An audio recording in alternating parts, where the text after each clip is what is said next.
গত পর্বে আমরা এই পর্যন্ত এডিট করেছিলাম। এই পর্বে আমরা বাকিটুকু করব। প্রথমে আমরা কালার এই লেয়ারটি আনচেক করি। এবার আমরা যেটি করব সেটি হচ্ছে কালার লেয়ারে কালার সিলেক্ট করা অবস্থায় কালার লেয়ারটি সিলেক্ট করা অবস্থায় অথবা গ্লাস লেয়ারটি আমরা সিলেক্ট করে আমরা যদি এই আইকন থেকে ইনভার্ট অপশনটি ক্লিক করি তাহলে আমরা দেখতে পাবো ইনভার্ট হয়ে গেছে, অর্থাৎ সাদা লুমিনেন্স পিক্সেলগুলো ব্ল্যাকে পরিণত হয়েছে এবং ব্ল্যাক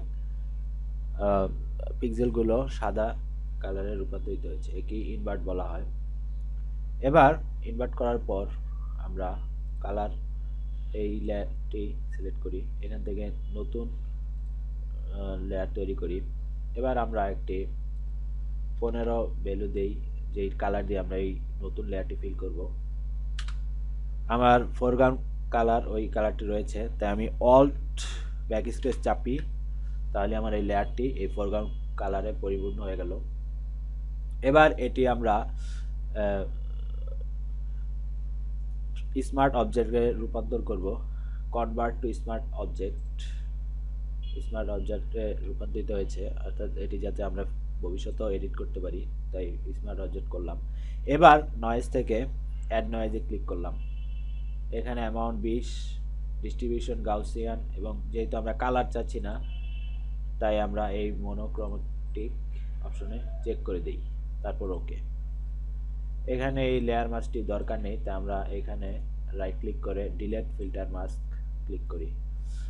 তারপর আমরা ব্লোর গাউসিয়ান ব্লোর আনি, এখান থেকে রেডিয়াস 2 দিয়ে ওকে দেই। আমরা নিশ্চয়ই এই ইফেক্টটি চাচ্ছি না। এবার আমরা আরেকটি লেয়ার স্টাইল যোগ করব, সেটি হচ্ছে লেবেল।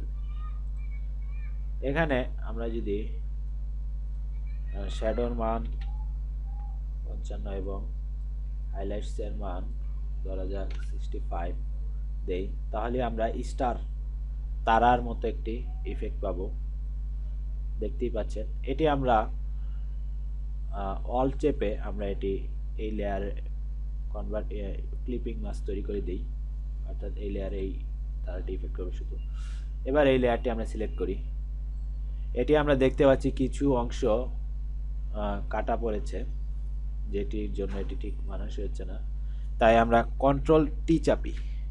কন্ট্রোল টি চাপার পর এরকম একটি লেখা আসবে যে স্মার্ট ফিল্টার ট্রান্সফর্ম করার সময় স্মার্ট ফিল্টারগুলো অফ থাকবে, তো ওকে দেই, যার কারণে আমরা বাই ডিফল্ট অপশনে চলে গেলাম। এবার এই লক আইকনে ক্লিক করি।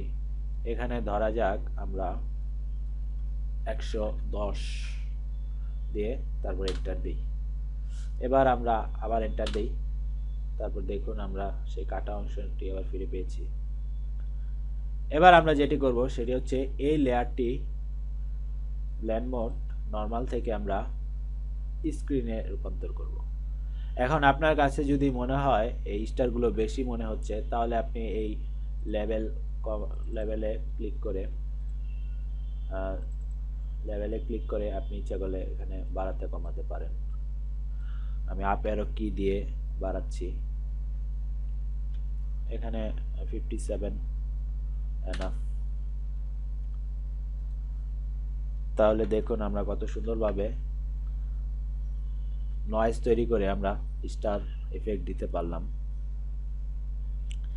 এবার আমরা ওয়ার্প সম্পর্কে জানব।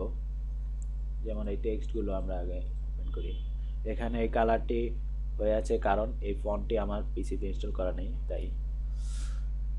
তো এবার এই মার্টিনি আওয়ার এই কথাটিকে আমরা ওয়ার্প করব। প্রথমেই আমরা এই লেয়ারটি সিলেক্ট করি, এটি আমরা স্মার্ট অবজেক্টে রূপান্তর করব। লেয়ারে রাইট ক্লিক করে কনভার্ট টু স্মার্ট অবজেক্ট, এভাবে স্মার্ট অবজেক্টে রূপান্তর করলাম, কারণ যাতে ট্রান্সফর্ম করার সময় কোনো চেঞ্জ ভবিষ্যতে করতে চাইলে যাতে করা যায়। এবার আমরা স্ক্রিন একটু জুম আউট করি, কন্ট্রোল টি চাপি। কন্ট্রোল টি চাপার পর এই লেয়ারটি আমরা দেখতে পাচ্ছি। এখানে আমরা আরেকটি আইকন দেখতে পাই, এটি আমরা ক্লিক করি। তারপর দেখুন ওয়ার্প একটি অপশন রয়েছে, এখানে কাস্টম নামে অনেকগুলো অপশন রয়েছে যেটি আমরা ইচ্ছা করলে অ্যাপ্লাই করে দেখতে পারি। বিভিন্ন রকম ওয়ার্প অটো আগে থেকেই তৈরি করা রয়েছে, এছাড়া কাস্টম ভাবে আপনি নিজেও তৈরি করে নিতে পারেন। তো আমরা এখানে ফ্ল্যাগ এই অপশনটি ব্যবহার করব। ফ্ল্যাগ অপশনটি ব্যবহার করার পর দেখুন লেখাটিতে একটি ফ্ল্যাগের মতো একটি অপশন এসেছে। এটি আমরা ইচ্ছা করলে আমাদের নিজের মতো আমরা যেখানে সেখানে নিয়ে রাখতে পারি। এখানে আমরা ব্যান্ড ভ্যালু আমরা কমিয়ে -15 দিতে পারি। তারপর ধরুন আমরা ইচ্ছা করলে হাইট ওয়েট ভ্যালু আমরা বাড়াতে কমাতে পারি। এই যে দেখুন সম্পূর্ণ আমাদের নিজেদের উপর ডিপেন্ড করে। তারপর আমরা এন্টার চাপি।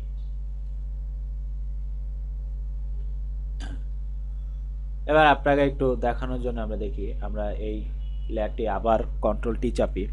এখানে দেখুন ওয়ার্প অপশনে যাওয়ার পর আমরা সেই আগের ভ্যালুটি আমরা দেখতে পাচ্ছি। অর্থাৎ আপনি কোনো ট্রান্সফর্ম করলে স্মার্ট অবজেক্ট তৈরি করার কারণে আপনি সেই ট্রান্সফর্মটি পরেও এডিট করতে পারবেন কোনো রকম সমস্যা ছাড়াই, যেটি আপনি স্মার্ট অবজেক্ট না করলে এই সুযোগটি আপনি পেতেন না। তাই সবসময় চেষ্টা করবেন স্মার্ট অবজেক্ট ব্যবহার করার জন্য, যেটি আমরা ভবিষ্যতে আলোচনা করব। আপাতত এই পর্বে এতটুকুই, আগামী পর্বে বাকিটুকু দেখানো হবে। ধন্যবাদ সবাইকে।